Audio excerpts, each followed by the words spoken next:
হতাশার অষ্টকলা পূর্ণ করে বিশ্বকাপ মিশন শেষে আজ সকাল ৮টায় দেশে ফিরেছে বাংলাদেশ ক্রিকেট দল। টি-20 বিশ্বকাপ থেকে ফেরার পথে বিমানবন্দরে নামার পর ভক্তদের পিটুনি খেয়ে পালালো বাংলাদেশ ক্রিকেট দল। অর্থাৎ দাবি করা হচ্ছে বাংলাদেশ ক্রিকেট দলের ওপর হামলা চালিয়েছে ক্ষুব্ধ ক্রিকেট ভক্তরা এবং ছবি ও ভিডিওটি ওই হামলার ঘটনার। তবে জানা গিয়েছে সাকিব কিংবা দলের কারো ওপর কোনো রকম হামলার ঘটনা ঘটেনি। সেই ভিডিওটিতে গাড়িতে হামলার একটি স্থির চিত্র ক্রিকেটারদের ওপর হামলার ঘটনা দাবি করে সম্প্রচার করা হয়। তবে পরবর্তীতে দেখা যায় তৎকালীন জাতীয় ঐক্য ফ্রন্টের শীর্ষ নেতা এবং গণফোরামের সভাপতি ডক্টর কামাল হোসেনের গাড়িবহরে হামলার ঘটনার সেই ভিডিওটি।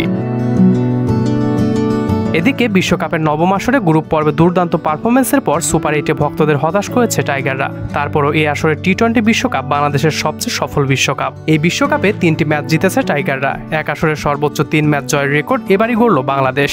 শুরুটা হয় গ্রুপ পর্বে শ্রীলঙ্কার বিপক্ষে 2 উইকেটের রোমাঞ্চকর জয় দিয়ে। পরের ম্যাচে দক্ষিণ আফ্রিকার কাছে 4 রানে হেরে যায় বাংলাদেশ।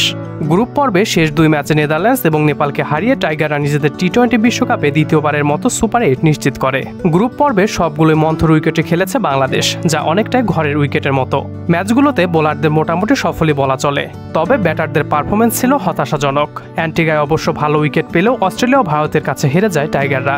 এরপর টুর্নামেন্টে কিছু সমীকরণে বাংলাদেশের সেমিফাইনালে খেলার সুযোগ তৈরি হয়েছিল, তবে আফগানিস্তানের বিপক্ষে হেরে সে সুযোগও হাতছাড়া হয় টাইগারদের। আর আফগানের বিপক্ষে ম্যাচ দিয়ে বাংলাদেশের বিশ্বকাপ মিশন শেষ হয়।